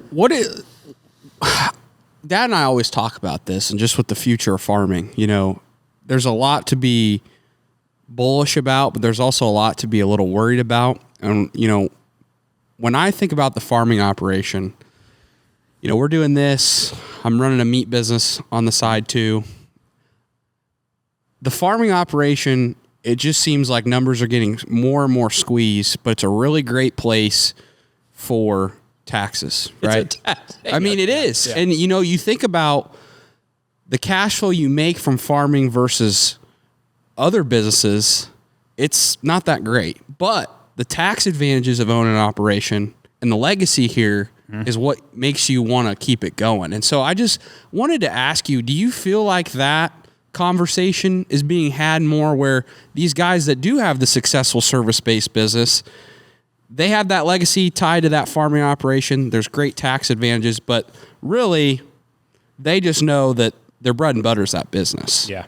Yeah. Is that do you feel like the conversation of the family farm or just the farm in general is being changed to just to go more that way? I think the conversation of legacy is changing in our industry. And what I mean by that is just the same thing with our customers, same thing with me. I don't own any farm ground, right? When I created the name legacy farmer, I didn't know this in the beginning, but that's a term people identify with. You know what I mean? Yep. But legacy farmer, would I identify with that term? Absolutely. Am I going to pass on farm ground? No, probably not.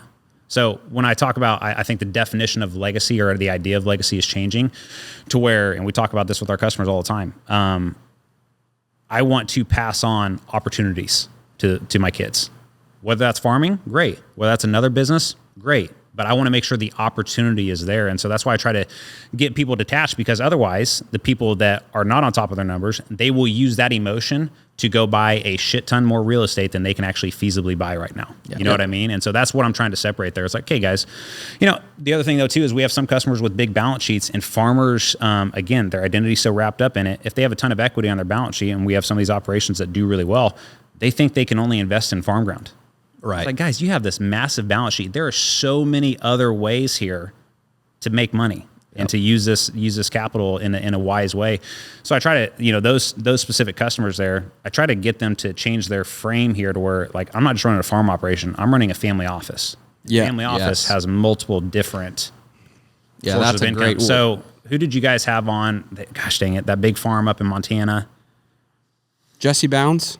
What's the... He's from Oregon, the hay guy? No, I can't remember who it is. They had a show. McBee's, Missouri. Yeah. Missouri. Okay, great. So that, that guy, I think he was here with you guys, right? Yeah. Yep. Anyway, so, a couple of the customers, when their show took off and everything, a couple of the customers like, man, they must run a sizable operation. I'm like, you guys don't get it. I'm like, that farm right there is a hobby for them. Yep. Those people are marketers. Yep. They have a show, they have car washes, they have coffee houses. They are running a true family. I mean, that's just stuff I saw. There's probably so much more there that they actually have going on there. I was like, they understand marketing. Yep. Like, that's what they're doing. The farm operation, yes, it's important, but they're running a family office. So that's what I'm saying. There's all these other opportunities that these customers can get into, but we have to expand their mind a little bit. And, that was the biggest thing for me. When I first left the bank, I thought I could only serve customers in, like, for example, the county I worked in. It's like, no, dude, like, the world is so much bigger than that, especially with technology and, how easy it is to get your message out today. Yeah. Why can't we serve customers across the nation or across the world or something like that? That right there that's exactly, you simplified that down to pretty much what I was saying. That whole mindset, that conversation needs to be had way more than it's being had about. Yeah. You can't just be one-dimensional, focus solely on farming anymore, and think that is going to be the ticket that is going to pass it on to the next generation or a generation after. You got to think about it being a family office. Yep. Yeah. Because it's not like it used to be. And not every kid's going to be built for the farm operation too. Right. They have the desire to do that, and so that's the thing is, like, I have 4 daughters. Who knows what they're going to want to do? I'm going to try to make them all become entrepreneurs like me, because I know the freedom that it'll give them. But man, I want to make sure I have the assets to support whatever it is that they want to get started with, and I want to be there to help them. I'm going to have a different viewpoint on this, because the identity in the ag industry is like, for a kid to come back, mom and dad co-sign on a $500,000 note to get them started. I am not doing that. Yep. So I will help them. I'll lead them through tough times and stuff like that, but I'm not going to rob the lessons of them having to build it themselves, because I've seen that time and time again too. And that's where I talk about the farmers that are third or fourth generation that lose 300 grand and sleep like a baby that night because they know it's just going to be refinanced. Like, you know what I mean? We robbed them of lessons there. So anyways. Since we're on that topic, succession planning, not even just for farming, but just what you're talking about there. Like, what are some things that you've learned, or what are some things that you hear to set your kids up or set the next generation up for success? Yeah. So that is, I would, based on, again, on the numbers and just on the conversations we've had with people, we've only had, I can count on one hand, 3 customers come in over the years that actually have their full estate plan in place. And so our process with people, it's tiered, right? So we start at the foundational level of just getting business structure and organization, right? So they can have clarity in the numbers, clarity in the decisions. We help them out with, getting tax planning in place and connecting with people like that. But at the top of that, though, this is all leading us up to, once customers get that stuff structured and organized, I refer them over to an attorney that helps them go through and map out the entire estate and succession plan, right? Because how many of our customers come in that are in their 40s and 50s, you think are still trying to figure out, how do I get dad to start getting this stuff set up? Well, yeah, of course. You've made a lifelong decision to come back to the farm. Maybe you got 2 siblings that live in the city, and you have no idea what's going to happen. You know what I mean? So how do you do it? Well, you start by having the conversation, but the reason it works really well with us is because when our customers are, by the time we refer them over to the attorney, everything's structured, everything's organized. Yeah. All the dollars are there. Send it straight over. They can get it set up. The toughest thing is deciding, how are we going to distribute things? Who gets the kids in the event that we die? Like, those are the conversations that take time there. Mm-hmm. Yeah. But I'm in my 50s, and all I want to do is pawn all my shit off. I'm not very good. Yeah, it's I talk to people that are like, well, I shouldn't say that. I mean, I still enjoy building stuff and all that. He talks a big game. I do. But he always says this shit. Oh, I just want to run the lawnmower. Bullshit. He wants to be in the boardroom too. Yeah. Well, if you'd get me a nice mower with that swivel koozie, that would help get me. They have the cap ones now, don't they? Yeah. There you go. But it's different it's different for everybody. But part of that is perspective. Like for me, it was when my dad passed away. When you see all the things that people hold on to, and the older they get, that generation had a tendency to hold on tighter and tighter. Yep. And in the end, it really doesn't matter. Yeah. And it really made an impression on me that I don't want to be that guy. And like, you really want to get your shit together. Mm-hmm. And I had a guy, I can't remember where this was that I heard this, and I talked about it with Vance Crow, but he was talking how that everything he'd ever done, every business he'd ever started, every piece of equipment he bought, every car he bought, you get a key. And by the time you get to be 60 years old, 70 years old, you have this real or imagined giant key ring full of keys. And then you wake up one day and that thing is so freaking heavy. Yeah. You don't want to carry it anymore. Yeah.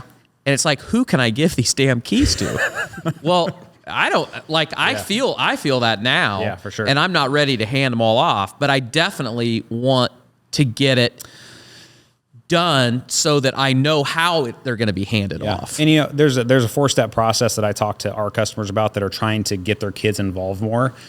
And there's a journey that you go through as well when it comes to handing things off. And I talk about it as being teacher, trainer, coach, consultant, right? So when you're teaching, it's like your kids are fresh, young on the farm. You're teaching them all the basics of everything here. When you get to training, right, you're going to be a little bit more tougher on them. They're going to have some responsibility now. When you get to coaching, now you start to really build their mindset here and make them think about things through a different way. And instead of telling them exactly what to do that you do in teacher and trainer, now you're just asking them questions. And you want them to arrive at the question themselves or the answer themselves to build their mindset. And it builds confidence in their ability to make these things happen. Once you get to consultant, they just call you when you're just mowing the lawn, and the son calls you up and be like, well, yeah, this is what I did. This is what worked for me. Good luck. Go figure it out. You know what I mean? And so, but that's a transition though, that a lot of people, unless they adopt it, they're going to be stuck in that owner and they're not going to let go of anything. And then they rob their kids of developing. Yeah. Well, yeah. I know farmers that the dad's in their 90s. And he's still making all the decisions. Isn't that crazy, man? He's still driving the combine. Yeah, Kids have still never making ridden all the the combine. decisions, and he's not letting them make decisions. Well, And he's welcoming a war there too, just so you know. 'Cause Yeah. We've had so many customers that came in to where parents passed away, and now they're in lawsuits with siblings or cousins Yeah. because parents didn't set the stuff up earlier. Like Yeah. he's welcoming a war by doing that. Yeah. Yeah. One of the worst things that you can do is not have the hard conversations, and then you end up making your kids have having all that pain for your assets. Yep. Like they're your assets. Yep. You have to step up and have the hard conversations so that it's not on them, because they didn't make that mess. You Yep. did. But so many people, and part of it's because we all think that we all get in this idea that we're all going to wake up tomorrow. Yeah. We're not going to get that, we're not going to get that call that we've got this or we've got that, or, we meet the wrong guy coming down the highway. We all think that it's just going to go on forever. And it taints your legacy though too. Mm-hmm. For now, when your kids think about you, that's going to be such a challenging time in their life that they're going to have a hard time not, like, even with my granddad, right? I like when I think about him, I think about all the stuff that went unsaid or all the things that were hidden because he did not want to be exposed, and all the things that came out of the closet after everything went under. Like there was a lot. And for me, I will always think about him in that way. Yep. It's true. It's not just about the shit you build. It's about how they feel about you. Yeah. At the end of the day too. Mm-hmm. So you talk to all these farmers a lot, and you have these calls and you meet with farmers a lot. Do you have any interest of getting back into farming, buying some ground, starting an operation? Nope. Nope. I mean, I'm just being honest. Yeah. Based on time commitment and stuff like that, would I have interest in maybe one day owning real estate? Maybe. But to me though, we talked about Bitcoin earlier and stuff like that. Like I have a completely different view on store value, money, what is money, all that type of stuff. I have a completely different view there. So for me, it doesn't make any sense. Yep. But damn, I love living out in the country, and the person behind me has cows. I just sit there and be like, man, my cow herd looks good today. I don't have to go do shit with them. Yep, that's right. So financial hack for you out there. Yeah. So what's next for you? Like what's on the horizon? What are you working towards within personally or Legacy So we Farmer? actually, the end of last year, so I bootstrapped Legacy Farmer up until last year. So I actually went out and found some investors last year, not because we needed them, more because we already run a profitable business, right? So most consulting businesses are profitable. But it was more because I wanted to start building connections into the industry to level up the brand of Legacy Farmer to where, hey, this isn't just some guy out in Western Kansas. This is a legit brand here with a full team and stuff like that. So we went out, raised some capital, got some really good investors and stuff on our team. And, the capital has been beneficial because now I'm able to drive up here and do this, for example, right? Like I have to have that in order to be able to hire the right people and, we can scale and grow there. But the goal is, as of right now, software is pretty well built out. And, with the software, again, I told you guys, I'm always focused on taking complex things and making them simple. And with software, it's kind of just a weird business because there's always more features you can add. Mm-hmm. To me, though, that's a net negative. Right. Complication. Yes. More features means more complexity. I need average Farmer Joe to be able to step into the software and know where to enter numbers at and stuff like that. So to me, the software is almost a finished product. And so now I feel like we're to the point where it's like we start spending a lot of money on ads. We try to scale, we grow, we try to help as many people as we can. Yep. That's it. We'll see what happens. If you'd asked me if we'd be at where we're at back in 2019, I'd say, yeah, no way, dude. So for me to try to predict and say, yeah, that's where we're going to be at 2027, I have no idea. So now that you've come out of that valley, has your wife Oh yes, forgave? Let's talk about it. Let's talk about it, man. Yeah, So, tell the story about that. Man, thinking about marriage and stuff like that, having 4 kids and everything. Are you married yet? Getting married in June. Okay, cool. So to you then, your marriage probably starts in June. Yep. I will tell you from my experience, your marriage starts the first day you go through the deepest, darkest shit together. And that's when, for me, that's when marriage starts, right? So even looking back at that time, it was challenging. We're raising kids in the middle of that chaos, no money coming in. So one of my mentors calls it the trifecta of insanity. When you're trying to build a business, keep a marriage good, and raise kids at the same time, it's constant chaos, right? And anyway, so going through that hard time though, man, that's what made us build trust, And so, yes, I didn't have her trust, but over the years though, like the trust that we have now would not be as strong as it is if we didn't go through that experience together, if you know what I mean. Yeah. And so I talk about that with a lot of customers too. Like, I think, what's the old saying? Great sailors aren't made in Calm waters. Yeah. Calm waters. Yep. Same thing with marriage, right? Every couple that I know that I really look up to, it's because their marriage, they went through some shit together. Maybe it's not, between them two, but maybe it's with family members or whatever, scenarios life's going to throw at you with, kids and drug addictions and stuff like that. Like there's some deep, dark stuff there. If you can get through that with your spouse, yeah, it's just going to build a lot more trust. So to say all that, yes, she trusts me a lot more now. And can show her bank accounts and everything. And we're fine. We're good there. That's good. Do you feel overall optimistic about the future of ag? And do you feel like the farmers that you work with, do they feel optimistic? Yeah. I mean, so this year, obviously you can definitely sense an energy shift, which is why the room tomorrow is going to be really important at the live event. People need a place to share those fears and share those concerns, but also to just get focused for like, hey, this has happened before. I mean, every farmer, I don't know if you guys hear this around there, but every farmer, each year is a bad year. Yep. Like, oh man, I don't know how we're going to make it past this year. I'm like, okay, cool. Joe, did you say that 20 years ago too? Yep, said it then. Okay, cool. So you're still here. So we are fine. We're going to be all right. We're going to get through this. I am excited about our customers though, just because a lot of them, they've been using the software now for 3 years. I've seen them transform how they operate. And so I'm excited for them, for their future, because they're not going to hopefully make any more emotional decisions, but also too, like they just have a game plan in place, right? Yeah. So how many farmers have their 2025 cash flow projections done right now? Very small percentage of them, but our customers do. So those are the things that's why I'm excited for them, is just because most people in 2025 that aren't tracking their numbers, the reason I say it's going to be a year of reckoning is because you're going to see a lot of operations go out of business because it's just going to catch up to them. Yep. Yeah. So made a lot of emotional decisions. Yeah. I am optimistic about our customers because I think if you are structured and organized there, you're going to have different opportunities that others just won't get. Yeah. I'm going to ask you two more deep questions before we let you go. But you talked about having mentors in your life, in your journey. Who do you think has had the biggest impact on the direction of your life? I went through, and you guys can Google him and everything like that, but it's a guy by the name of Garrett White. And so he runs a company called Wake Up Warrior. Back in 2017, when I was in, obviously a hard year for me, I saw this guy's video. Somebody sent it to me, and he's a master marketer. He's a master at frames and everything like that. He grew up basically in Trailer Park, Utah, and he's just got a massive empire now. But his message really connected with me. Anyways, I signed up and I went to this thing called Warrior Week in 2017. It was August 2017. Yeah, our third child was born a week before I went out there. Warrior Week is essentially a 4-day beatdown. And so imagine getting trained by Navy SEALs for essentially 4 days. And so the first 2 days are the absolute worst of the worst. They are beating you down and breaking you down. You're exhausted. Each day was 14 hours, putting you into fist fights with other grown men and just seeing who you are, right? And so for a lot of people, they're like, man, that sounds crazy. And my mom, she's freaking out when I'm doing this. Holy crap. She's, scared to death. But going through that experience though, it wakes you up. So the first 2 days are the beatdown, where it's all physical. And the reason that they do that, one of the most powerful lessons was, we talk about being in a deep level of pain is when people are ready to be exposed, right? Like choosing to come in.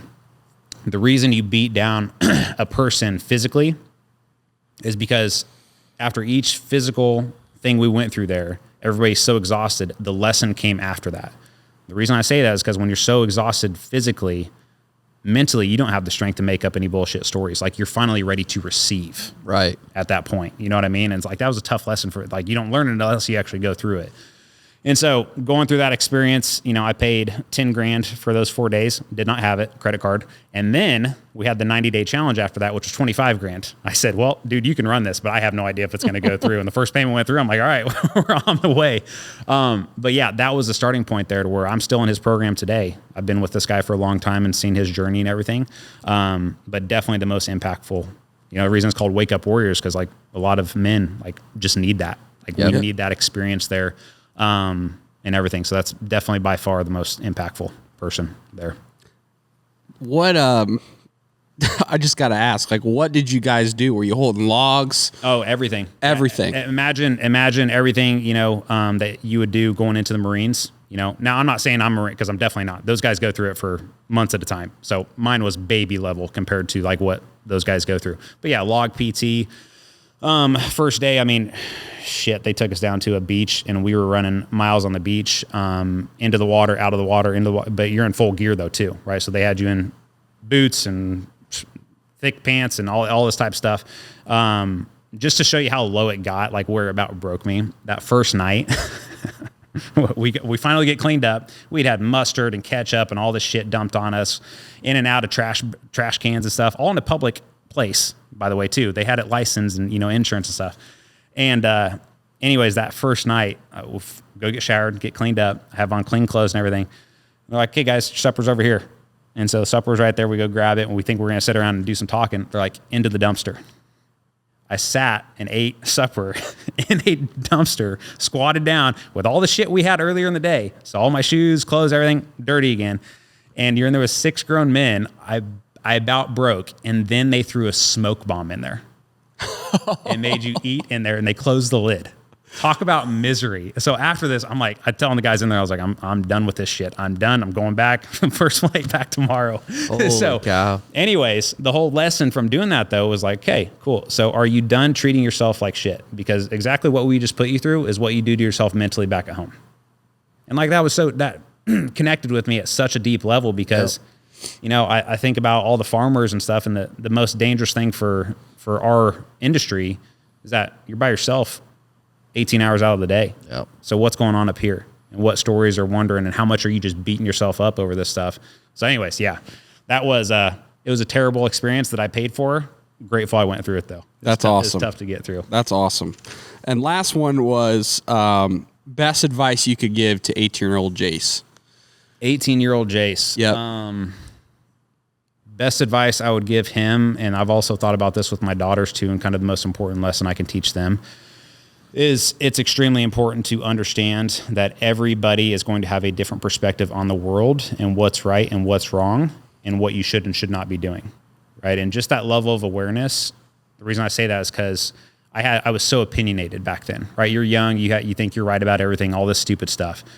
Whereas like the real wisdom comes from being able to, 1, keep your mouth shut, and 2, be analyzing how other people view the world. Right. So one of the frameworks, again, that Garrett White taught me that we always talk about is, everybody has a frame on the world, and on the outside of this frame, you have your beliefs, you have your rules and your laws, and then you have your morals, and all those things coupled together create your stories, and your stories ultimately drive your results. Have to understand that everybody has a different framework, which means, especially when it comes to 18-year-old Jace or Jace getting ready to leave the bank, I shouldn't have asked other people's opinion on what I was doing. They had a different view on the world. They couldn't see it as a possibility in their frame, but I could see it as a possibility in mine. Yep. And so anyways, I think once you establish that, my level of awareness grew, right? So where even when I'm working with people, I know they're going to come in and they are going to have certain laws, certain rules. Like think about my granddad, for example. It was his way or the highway. He was so locked into his frame, where again, if I can have an upper hand on people, if I'm able to not respond, be able to create some space, understand, and ask them questions so I can understand where they're coming from. And that tells me how they got to where they're at. And now we can lead them forward and try to build out a new frame there. So anyways. I like that analogy because I use that. It's like people talk about you can have time and you can have money, but rarely to have both at the same time. Yep. And I think about that with young people and that perspective or wisdom, because so many people that we run into, the older you get, that wisdom or those mistakes that you see, your defense mechanism shrinks your window, and you get to be my age, and you try to put everything within this framework, and if it is outside of that, you're like, nope, no time for that. This is it. Yeah.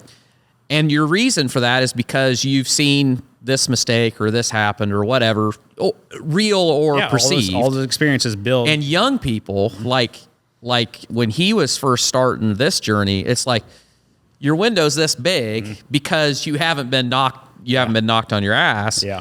And you could go any direction. Like you could have started a fitness channel instead of a raising hogs channel, or you could have gone to college, or you could have done this. You know, it's just wide open. And the balance, I feel like the balance of life is to use that wisdom, but at the same time, don't let it keep you boxed in.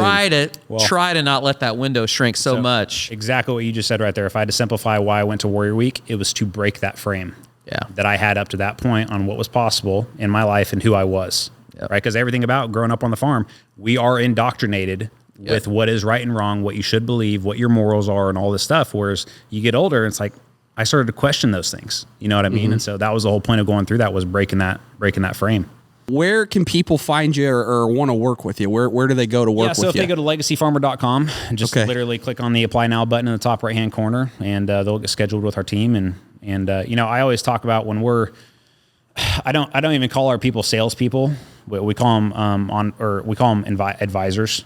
Yeah. Because at the end of the day, we don't bring in everybody. We want to bring in the right people that are at the right moment and time in their lives where they're ready to transform, not just wanting a quick fix, you know, and stuff like that. So we're always respecting that process and respecting people's journey. And we want it to be, you know, one thing I've always believed in is it's got to be a win-win. Whereas a lot of people feel like, man, in order for me to win, I have to take from somebody else. I don't operate that way. I want it to be a win for them coming in and the money that they're investing in us, and it to be a massive win for them and the value that they're getting back as well. So yeah, just going to legacyfarmer.com and that'd be the place. Awesome. Well, guys, that's going to wrap up the show. Jace, we really appreciate you coming on. Me here, man. If you got any value from the show, share it out with the people you know. Leave a review on Spotify or Apple. Go to Legacy Farmer if you want to get in touch with Jace, and we'll see you back here next week for another episode.